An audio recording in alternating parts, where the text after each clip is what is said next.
નમસ્કાર, વીટીવી ગુજરાતી.com પર તમારું સ્વાગત છે અને હું છું કરણ ચડોતરા. પાટીદાર અનામત આંદોલનને કેટલાય વર્ષો વીતી ગયા છે, પરંતુ હજુ પણ એનો જ્યારે વિષય નીકળે છે ને ત્યારે ફરી એકવાર રાજકીય રીતે ચર્ચાઓ શરૂ થઈ જાય છે. ફરી એકવાર નવો મુદ્દો નીકળ્યો છે. પાટીદાર અનામત આંદોલન વખતે આનંદીબેનને રાજીનામું આપવું પડ્યું હતું, પરંતુ હવે નિર્માના ફાઉન્ડર કરશનભાઈ પટેલ એમ કહી રહ્યા છે કે આનંદીબેન તો માત્ર એક મુખડું હતું, પરંતુ એકચ્યુઅલમાં જે રાજકીય રોટલા શેકાળા ને એ નેતાઓ હવે આગળ નીકળી ગયા છે. આ બધી જ બાબતને લઈને અત્યારે અમારી સાથે જગદીશભાઈ જોડે છે. જગદીશભાઈ, વીટીવી ગુજરાતી.com પર તમારું સ્વાગત છે. પહેલો જ પ્રશ્ન પૂછી લઈશ કે ખરેખર રાજકીય રોટલા શેકાણા છે? ના, શેકાણા તો છે, પણ એ શેકાવાના સમયે શેકાણા છે. આંદોલનની ઓથે એટલે કે એને ઢાલ બનાવીને નથી શેકાણા. જુઓ, આ કરશનભાઈ જે છે ને એ દિશા ભટકી ગયા છે. ગમે તેમ હોય, પાટણમાં લેવા પાટીદારોનો ઇનામ સમાજના જે હોય છોકરાઓ એને ઇનામ વિતરણ સમારોહ હતો, એમાં એને આ વાત કરી અને શાંત તલાવડીમાં કાંકરી નાખીને વમળો સર્જ્યા છે કારણ વગરના. શું બનવા પામ્યું છે? 2015 પાટીદારોનું અનામત આંદોલન શરૂ થયું હતું.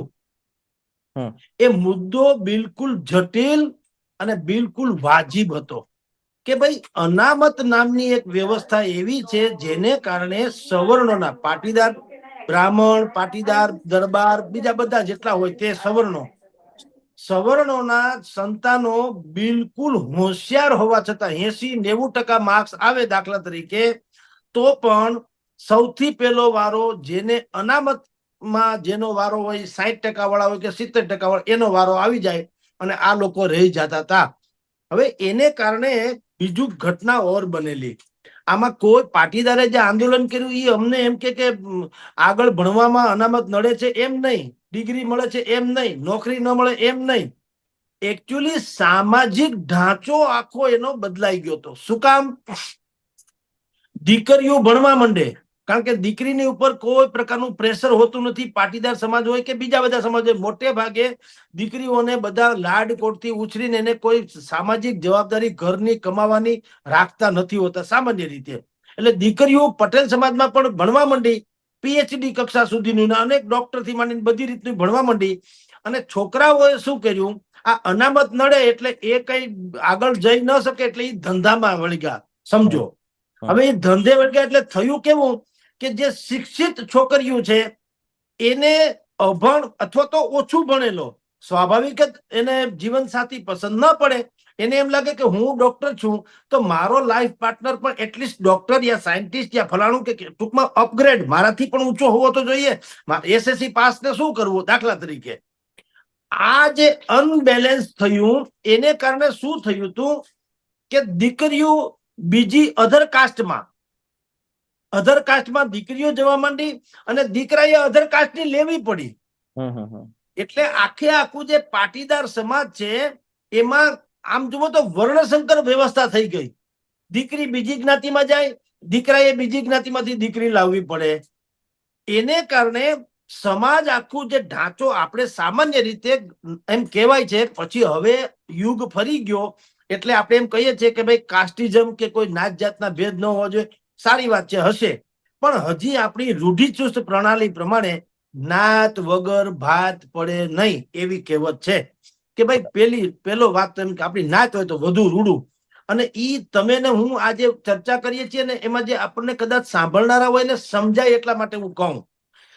તમે ખુદ પણ અહેસાસ કરશો, જે સાંભળે છે એ પણ, ને કિરણભાઈ સંભવતઃ તમે પણ, કે આપણી બેન દીકરી અગર આપણી જ કોઈ જ્ઞાતિમાં એ સંબંધ બાંધે, લગ્ન કરે અને કોઈ વારે તહેવારે એ લોકો આપણે ઘરે આવે તો જે ઉમળકો અને આનંદ હોય છે એ અધર કાસ્ટમાં ભલે ગમે તેવું સારું સાસરિયું હોય, પણ અધર કાસ્ટમાં એ જાય તો આપણે પ્રોટોકોલ પ્રમાણે એને વેલકમ કરીએ, સ્વીકારી લીધું હોય તો. પણ ઓલો જે ઉમળકો છે, કારણ કે આપણા જ જ્ઞાતિમાં પરણેલી હોય દીકરી એટલે 2-4 છેડા બીજા અડતા હોય, મામાના, કાકાના, ભત્રીજાના, વેવાય વેલાને. એટલે હું ને તમે દોડીને એને સામેથી લેવા જઈએ, આપણા સંબંધીઓ પણ દોડીને. બેન આપણે ઘરે આવે પાછી સાસરેથી કોઈ પ્રસંગોપાત આવતી હોય તો આપણે એના, કારણ કે એનું કુટુંબ છે એ પાછા બીજી અનેક રીતે આપણી સાથે સંકળાયેલા હોય, ખાલી આપણા બેનના સસરા ન હોય. તમે દૂરના એના સંબંધી નક્કી કરો તો એના મામા અને ભત્રીજા એ આપણા કોઈ કુટુંબ સંલગ્ન હોય. એટલે ઈ જે ઉમળકો છે એ ઉમળકો અધર કાસ્ટમાં મેરેજ કરવાથી મોટા ભાગે નથી થતો. જ્યાં સારું હોય ને રહેવું જોઈએ ને રે ભલે રે, પણ મોટા ભાગના કિસ્સામાં રહેતો નથી. પ્રોટોકોલ પ્રમાણે હવે દીકરી અધર કાસ્ટમાં મેરેજ કર્યા જ છે તો પછી ક્યાં ફરક પડતા એમ કરીને પછી નિભાવી લઈએ એ જુદી વાત છે. એટલે આ જે મુદ્દો મેઇન હતો, સામાજિક ઢાંચો જે આખો બેચરાઈ જતો હતો, એટલે હાર્દિક પટેલ હીરો થઈ ગયા હતા. એ હાર્દિક પટેલની જગ્યાએ કોઈ પણ હોત તો પણ એનો આવો જ એને જલવો રહેત, કારણ કે મુદ્દો મહત્વનો હતો, હાર્દિક નહીં. હવે આંદોલન થયું 2015માં, 13 દીકરા એમાં શહીદ થઈ ગયા. અને ભાઈ અત્યારે કરશનભાઈ એમ કે છે એટલા વર્ષ પછી, 8, 9, 10 વર્ષ પછી, કે એ તો આનંદીબેનને એટલે કે પાટીદારની દીકરીને સીએમ પદેથી હટાવવા માટે થઈને આંદોલન કરવામાં આવ્યું હતું. અને જે કેટલાક આંદોલનકારીઓ હતા એ અત્યારે યા તો ધારાસભ્ય બની ગયા છે યા જે તે પાર્ટીમાં સમાવેશ થઈ ગયો છે. નિર્માના કરશનભાઈનું આ વિધાન જે છે અર્ધ સત્ય છે. આમ જુઓ તો એમાં સત્યનો બહુ અવકાશ નથી, કારણ કે આનંદીબેન પટેલને કાઢવા માટે નતું આંદોલન કર્યું. આંદોલન મેં તમને કીધું, આ જે અત્યારે અનબેલેન્સ થતો તો સમાજ, એને કારણે એક તો આંદોલન થયું, નંબર 1. નંબર 2, ત્યારે આનંદીબેન સીએમ હતા એટલે ઓબ્વિયસલી એની સામે તમારે બોલવું પડે. બીજું એ બાય પ્રોડક્ટ હતી કે તેઓ સીએમ હતા, રાઈટ. નંબર 3, ભાઈ એમ કે છે, કરશનભાઈ કે એમાંથી મળ્યું શું? તો સાહેબ 10% અધર બેકવર્ડ ક્લાસીસ ને 10% અનામત એક્સ્ટ્રા જે મળ્યું, એ મળ્યું કે નહીં? હા કે ના? મળ્યું જ છે 10%. બ્રાહ્મણ, પટેલ, વાણિયા, દરબાર, લુહાર, રઘુવંશી, આ જે સમાજ હતો જેને મળતું જ નતું, એ આર્થિક પછાતની દ્રષ્ટિએ એને 10% મળવા માંડ્યું. એટલે એ લાભ તો થયો. 10% એ કઈ જેવી તેવી સંખ્યા નથી. દાખલા તરીકે ગુજરાતમાં 250 જેટલી મેડિકલની સીટ હોય, દાખલા તરીકે 250 ના 10%, એટલે આટલા લોકો તો એમાં 25 થી 30 જણા તો તમે એમાં દાખલ થઈ શકો આના લાભને કારણે. સમજી લ્યો, જે પેલા નતા થઈ શકતા હતા, રાઈટ. તો અત્યારે 10 વર્ષ થઈ ગયા એ ઘટનાને, તમામ ક્ષેત્રમાં 10% મળ્યું છે. તો સેંકડો લોકો, સેંકડો યુવાનો, અધર બેકવર્ડ ક્લાસીસના સેંકડો યુવાનો જે તે ફેકલ્ટીમાં અત્યારે ઇન્વોલ્વ થઈ ચુક્યા છે ને એ પોતાની કેરિયર જમાવી ચુક્યા હશે. આ તો હકીકત છે. આ નંબર 1. નંબર 2, યુવા સ્વાવલંબન યોજના. મોદી સરકારે ₹1,000 કરોડ ફાળવ્યા હતા અને આજની તારીખે એ અમલમાં છે. શિષ્યવૃત્તિ ટાઈપની વાતો છે. અધર બેકવર્ડ ક્લાસીસ એટલે કે અન્ય આર્થિક પછાત વર્ગો માટે થઈને 1,000 કરોડની યુવા સ્વાવલંબન યોજના પણ આ પાટીદાર અનામત આંદોલનના કારણે સરકારે મંજૂર કરી. એટલે મળવાની વાત નંબર 2. પછી ત્રીજું, કે સમાજનો અવાજ જે છે એની સ્વીકૃતિ મળી, સમાજના અવાજને સરકારે કાને ધરવો પડ્યો. નંબર 3, પેલા હું ને તમે ગળું ફાડી ફાડીને બોલતા ને જે કઈ કરીએ ને, કોઈ ભોજ્યોભાઈ નોંધ લેતું નહીં, બરાબર, કે તો બોલ્યા કરે. એને બદલે એવું થવું પડ્યું સરકારે પણ કે ના ભાઈ, એવડો મોટો એક તો વોટ બેંક છે, 22-25% જેટલા પાટીદારો છે જે એક રસ થઈને આંદોલન કર્યું, તો એનો પડઘો ઇતર સમાજમાં પણ પડ્યો. બધાને એમ થયું કે જો આપણી કોઈ એવી સમસ્યા હોય કે જે આપણે જીવ સટોસટ લડવી પડે એમ હોય, તો હવે સરકારથી અવગણી શકાય એમ નથી. જો એક સંપ થઈને પાટીદાર સમાજે કર્યું છે એમ એક સંપ થઈને જો આંદોલન આપણે કરીશું તો સરકારે પણ એ વાત ધ્યાને લેવી પડશે, રાઈટ. એનું ઉદાહરણ તમે ક્ષત્રિય આંદોલન તરીકે પણ એને ટાંકી શકો. એનું ઉદાહરણ તમે કરણી સેનાના આંદોલન જે થયા એને પણ તમે ટાંકી શકો. કે આ બધા આંદોલનો સમાજ લેવલે થયા અને સરકારે એમાં કેટલી પીછેહટ કરવી પડી. એટલે આ ઉપલબ્ધિ નંબર 3, આ ત્રીજા પ્રકારની ઉપલબ્ધિ. ચોથી ઉપલબ્ધિ જે છે કે અન્યાય સામે લડવાની તમારી તડપ તાકાત ઊભી થઈ તમામ સમાજમાં, ખાલી પાટીદાર નહીં. કે એવડો મોટો ઇસ્યુ હતો જે બંધારણીય હતો દાખલા તરીકે, તો પણ પેલા જે સહન કરવાની વાત હતી એને બદલે હવે સમાજમાં એક પ્રકારની જાગૃતિ આવી કે આપણે તાકાતથી લડી લઈએ તો પણ કયો રસ્તો સરકારે કાઢવો પડે. બધું થયા પછી છેલ્લે લાભ શું મળ્યો કે તમારું આંદોલન પૂર્ણ થયું, તમને અમુક ટકાની અનામતની ઓલી મળી ગઈ છે, અમુક શિષ્યવૃત્તિની 1000 કરોડની યોજના મળી ગઈ, આ બધું પતી ગયું. ધારો કે પછીથી જે લડવૈયાઓ હતા એને જે તે પક્ષમાં કોઈ કોંગ્રેસ, કોઈ આમ આદમી પાર્ટી, કોઈ ભારતીય જનતા પાર્ટી, એમાં બધા બુદ્ધિપૂર્વક ગોઠવાઈ ગયા. તો સાહેબ એ તો હકીકત છે કે તમે ને હું કોઈ મિશન લઈને નીકળ્યા હોઈએ અને મિશન પરિપૂર્ણ થાય પછી તો ઓબ્વિયસલી એ પોતાની કેરિયર વિશે દરેક લોકો વિચારે ને. કારણ કે અડધેથી નથી આવ્યા. જયારે આંદોલન ચાલતું હતું ને 10% અનામત નથી મળી ને 1000 ની યોજના નથી મળી ને એવું કાંઈ નતું થયું દાખલા તરીકે, ત્યારે આવું નથી થયું. બધું થઈ ચૂક્યું પછીથી જે યુવાન છે ફ્રી થયા દાખલા તરીકે એક આંદોલનમાંથી, ઓબ્વિયસલી પછી એને જે તે પક્ષની ઓલી થાંભી લીધી. અને એક અંદરૂની વાત કરી દઉં કે અત્યારે જે સમાજ એમ કહેતા હોય કે અત્યારે માલ મલિદા ખાય છે અને રાજકારણમાં ઘૂસી ગયા છે, આપની જાણ ખાતર એ જે યોદ્ધાઓ હતા સમાજ માટે જે લડ્યા હતા એ શરૂઆતના ફેસમાં બધાએ હુશિયો કરીને હંધાઈને આમ આગળ લઈ આવ્યા, કારણ કે ક્રેડિટ મળતી હતી ને સરકારને ભીહમાં મૂક્યા હતા. પણ એ બધું પતી ગયું પછી જેલવાસ ભોગવવાનો જયારે જેને જેને વારો આવ્યો, જેને ગોળીઓ ખાવાનો વારો આવ્યો, જેના દીકરા શહીદ થઈ ગયા, જેનો પરિવાર ચૂથાઈ બુથાઈ ગયો, જેના સંતાનોના ભણતર જેથી આડાવડા થઈ ગયા, એ સમયે કોઈ સમાજે આવા યોદ્ધાઓની ફેવર કરી નથી. એ બહુ કાળજીપૂર્વક યાદ રાખજો. આ બધાને મેસેજ છે તમારી જાણ ખાતર. એ સમયે પછી દિનેશ બાંભણિયા હોય કે હાર્દિક પટેલ હોય, જયારે જેલમાં ગયા હતા દિનેશ બાંભણિયા, ત્યારે એ બધા પાસમાં હતા પાટીદાર અનામત આંદોલન સમિતિ. તો જયારે જેલમાં ગયા તો આપની જાણ ખાતર સરકાર એટલે એનો મકાન ખાલી કર્યું ને અમદાવાદમાં મકાન ગોતવા માટે તેને 6 મહિના રજડ્યા. દિનેશ બાંભણિયાના પત્ની અને એની દીકરી 6 મહિના રજડા કાયદેસર, અને કોઈએ એને મકાન ન આપ્યું. અંતે સરકારને અપીલ કરી દિનેશ બાંભણિયા વગેરેએ કે ભાઈ અમારા સંતાનનો અભ્યાસ બગડે છે, અમે તમને કમસે કમ ક્યાંક રહેવાની જગ્યા આપો, અને પછી સરકારે કોઈ એક એને આવાસ ફાળવ્યું. તો જે સમાજ અત્યારે એમ કે છે કે આ માલ મલિદા ખાય છે, એ સમાજને આપણો એક વળતો પ્રશ્ન છે કે તમે એ યોદ્ધાઓ માટે શું કર્યું? જે લડી લીધા, જયારે લડત ચાલુ હતી ત્યારે તો તમે બધાએ એને મદદ કરીને મંચ આપી દીધો ને બધું પત્યું, પણ જયારે જેલ ભોગવવાનો વારો આવ્યો, જયારે ખાવા ખીચડીના ન રહ્યા, તે દિવસે તમે ક્યાં ગયા હતા? અને પ્રશ્ન નંબર 2, તો નિરમાવાળા કરશનભાઈ જયારે અત્યારે એમ કે છે કે આ બધા માલ મલિદા ખાવા માંડ્યા તો ધારાસભ્ય બની ગયા, કે કરશનભાઈને કહો કે તમે સામાન્ય વ્યક્તિ નથી. તમે 15,000 રૂપિયા ઉછીના લઈને 1969 13 રૂપિયા કિલો નિરમા સાબુનો પાવડર વેચતા હતા. એવા કરશનભાઈ અત્યારે નથી. અત્યારે તમે કરશનભાઈ કેવા છુઓ? તમારે 23,000 કરોડનું ટર્ન ઓવર છે.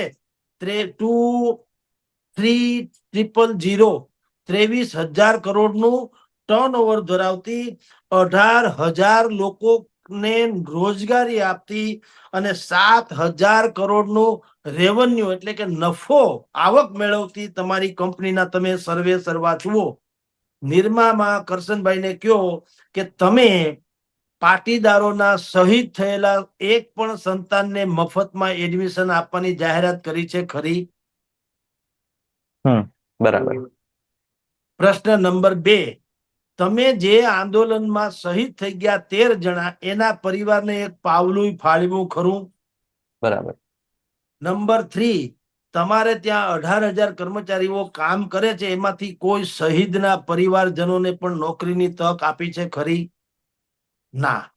તો સવાલ એ છે કે એ દિશા ભટકી ગયા હોય, કોઈકે એને કઈક એવી મિસગાઈડ કર્યા છે, એટલે એને પાટણમાં ઇનામ સમારોહ જે હતો એમાં આ પ્રકારનું છમકલું એનાથી થઈ ગયું. પણ આ બધામાં એમ નથી થતું કે પાટીદાર પાટીદાર પાટીદાર છેલ્લા લગભગ 2 થી 3 મહિનાના અંદર પાટીદાર શબ્દ ખૂબ ચર્ચામાં આવી ગયો છે. એમાં પણ ખાસ કરીને 2 મહિના પહેલા ભૂપેન્દ્ર પટેલનો ચહેરો એટલે કે પટેલનો જે ચહેરો છે એ બદલાવાની વાત છે, સીએમ નો ચહેરો બદલાવાની વાત છે. બીજી બાજુ હમણાં પટેલની દીકરી સાથે થયું અને સતત આ ત્રીજા દિવસે હવે પટેલ વિશે ચર્ચા ચાલી રહી છે. તો ગુજરાતના રાજકારણમાં તો કશું જ નથી થવાનું ને? ના રાજકારણ છોડો, પાટીદાર સમાજની ભીતરમાં એક બહુ મોટે પાયે વિભાજન થવાની સંભાવના છે, અને મેન્ટલી તો થઈ જ ગયું છે. આજે હવે હું એ વાત ઉપર આવું છું, કરશનભાઈ આવું શું કામ બોલ્યા?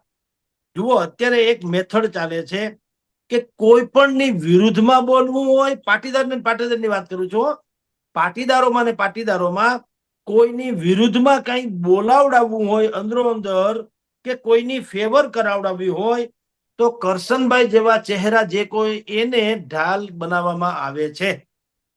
શું કામ?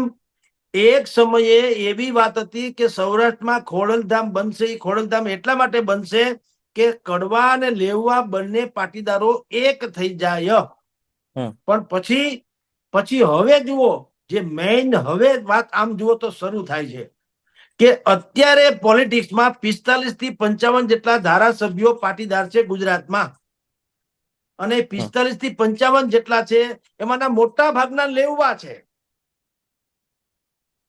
હવે જો પાટીદાર એક થઈ જાય, લેવા ને કડવા જો એક થઈ જાય, તો આપની જાણ ખાતર કડવા પાટીદારોમાં શિક્ષણ અને સંપત્તિ અને કંઈક અંશે સમજણ એટલે સમજોતા વાળી, રાઈટ, આ ત્રણેયમાં લેવા પાટીદાર કરતા કડવા પાટીદાર આગળ થઈ જાય.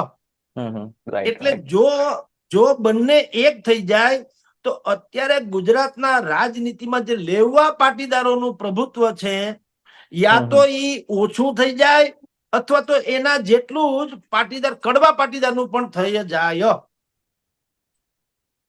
એટલે હવે ડખો છે કે લેવા ને કડવાનું આ પ્રકારનો વિરોધાભાસ થાય એવા નિવેદનો બુદ્ધિપૂર્વક આવી રહ્યા છે.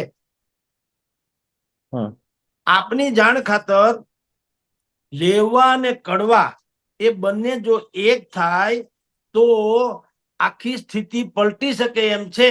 પણ હવે રાજકારણી લેવા, કહું છું, સમાજ નહીં, રાજકારણી લેવાઓમાં એક પ્રકારનો અસ્તિત્વનો જંગ ચાલી રહ્યો છે.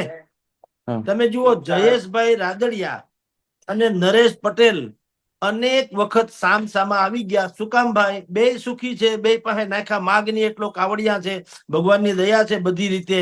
જયેશભાઈ પાસે જિલ્લા સહકારી ક્ષેત્ર, આખા સૌરાષ્ટ્રનું મોટામાં મોટું સહકારી ક્ષેત્ર છે, જયેશભાઈ પાસે છે. અને પાટીદાર સમાજનો જે વાત છે, લેવા પાટીદાર સમાજ, એનો જે મોટામાં મોટો હિસ્સો છે, એની ઉપર પ્રભાવ છે નરેશભાઈનો. તેમ છતાં બંને આમને સામને આવી ગયા. શું કામ? હવે ઈ આ પિંક પોઈન્ટ છે, આ વાત હું જે કરું છું તે, કે હવે એક પ્રકારની નવી વિચારધારા શરૂ થઈ છે. તમે જુઓ, ઊંઝામાં ઉમિયા માતાજીનો પ્રસંગ થાય, કે વિશ્વ ઉમિયા તમારે ત્યાં સંગઠન છે અમદાવાદમાં, એના ફંક્શન તમે જો, હવે નવી નવી સંસ્થા બનતી જાય છે. ઊંઝાના ઉમિયા માતાજી વાળું વિશ્વ ઉમિયા સંસ્થાન વગેરે વગેરે. અહીંયા રાજકોટમાં પણ જેવું ખોડલધામ થયું છે, એવું જ હવે કડવા પાટીદારોનું સરદાર ધામ બની રહ્યું છે, અને એક હોસ્પિટલ પણ બની રહી છે, જે વિશ્વની, એશિયાની સૌથી 2 કે 3 કહી શકાય એ પૈકીની એક એવી કેન્સર હોસ્પિટલ પણ બનવા જઈ રહી છે. તો સવાલ શું છે? અંતે સમજવા જેવું એ છે કે હવે જે એકીકરણ કરવાનું હતું પાટીદારોનું, લેવા અને કડવાને એક કરવાનું હતું ખોડલધામ થકી, એ હવે લગભગ માંડી વાળવા જેવું થયું છે. અને 2 વિભાગ પડી ગયા છે. લેવા અને કડવા જે હતા એ ફરીથી પાછા વિરોધાભાસમાં આવવા માંડ્યા છે અને પોતાના અસ્તિત્વની લડાઈ લડે છે. એટલે ભાઈ કરશનભાઈ જે છે એને આવું વિધાન કર્યું કે તમે જે પાટીદાર અનામત આંદોલન કર્યું હતું, એને કારણે કડવા પાટીદારની દીકરીએ સીએમ પદ છોડવું પડ્યું. એમાં કડવા ઇન્વર્ટેડ કોમામાં, બહુ મહત્વની વાત છે, કારણ કે આંદોલન કરનારા મોટા ભાગના લેવા હતા, રાઈટ. એટલે હવે સમજાય છે, આખી પાર્શ્વભૂમિકા સમજાઈ ગઈ કે લેવા અને કડવા વચ્ચે હવે જે રાજનીતિક, સમાજના લોકોને નથી, કોમન મેનને નથી, જે બંને સમાજમાં જે શીર્ષ સ્થાને છે રાજનેતાના રાજકારણમાં, એને હવે ડખો થયો છે. એટલે હવે એકબીજાની સામે આવું બોલતા થયા છે. આ પ્રશ્નનો જવાબ છે કરશનભાઈ આવું શું કામ બોલ્યા. જી, ઇન શોર્ટ જો જોવા જઈએ તો તમારી વાતનો સાર એટલો છે કે રાજકીય પટેલોના હિસાબે હવે જે પટેલમાં એકચ્યુઅલમાં કડવા પટેલ લેવા પટેલ છે, એમાં વિભાજન થવાની શરૂઆત થઈ ગઈ છે ફરી એકવાર. બિલકુલ બિલકુલ બિલકુલ બિલકુલ આપ સાચા છો કે સમાજ તો એક થવા માંગે છે, પણ રાજકારણીઓ થવા દે એમ લાગતા નથી, કારણ કે એને એમ લાગે છે કે તો અમારા બારે વાણ ડૂબી જશે. આ બરાબર. પ્રશ્ન છે. ફરી એકવાર તમારો આભાર છે, કારણ કે તમે જે રીતનાનું સમજાવ્યું છે એ ખરેખર સમજવા જેવું છે કે રાજકીય પટેલોના હિસાબે જે રીતના પટેલોના ફાટા પડી ગયા છે ને એક ચિંતાનો વિષય છે. આપનો ખૂબ ખૂબ આભાર.